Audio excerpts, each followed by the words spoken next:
មនុស្សគ្រប់រូបម្នាក់មានគំនិតរបស់ខ្លួនរៀងខ្លួនការមានគំនិតខ្លួនឯងគឺជាការប្រការមួយដ៏ប្រពៃមែនតែការប្រកាន់យកគំនិតខ្លួនឯងជារហួសហេតុអាចធ្វើឲ្យយើងក្លាយទៅជាមនុស្សងាប់ក្រឡាដែលគិតតែពីខ្លួនឯងនិងសម្រេចចិត្តតែម្នាក់ឯងមនុស្សល្អនឹងមើលឃើញអំពើល្អរបស់អ្នកដទៃចំណែកមនុស្សអាក្រក់នឹងមើលឃើញតែក្តីអាក្រក់របស់អ្នកដទៃបើអ្នកប្រុងតែចាប់កំហុសអ្នកនឹងឃើញតែកំហុសរបស់គេបើអ្នកគិតថាគេអាក្រក់អ្នកនឹងឃើញតែសេចក្តីអាក្រក់របស់គេបើអ្នកមើល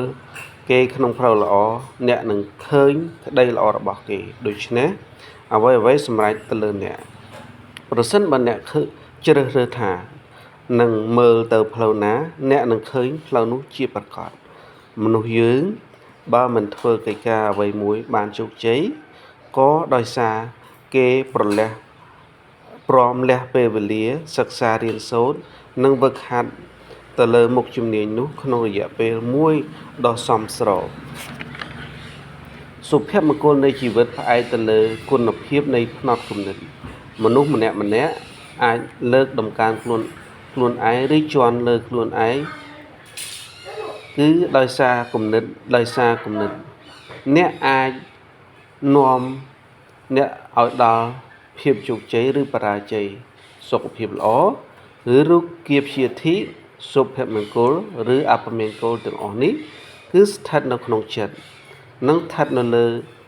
របៀបនៃការគិតរបស់អ្នកទាំងអស់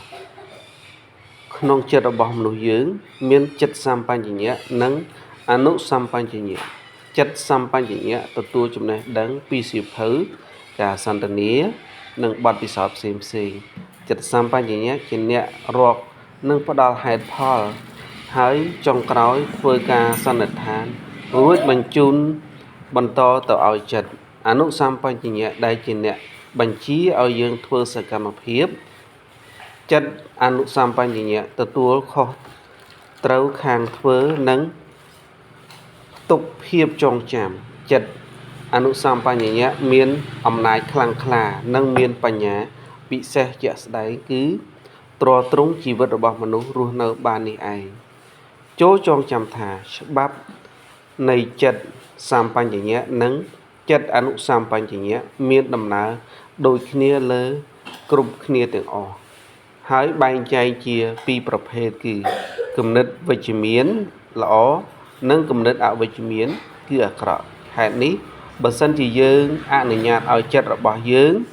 គិតពីគំនិតអាក្រក់ដែលភាគច្រើនតម្រូវឲ្យធ្វើការងារស្រាលគ្មានការខិតខំប្រឹងប្រែងនោះលទ្ធផលប្រកាសជាអវិជ្ជមានជៀសមិនផុតផ្ទុយទៅវិញ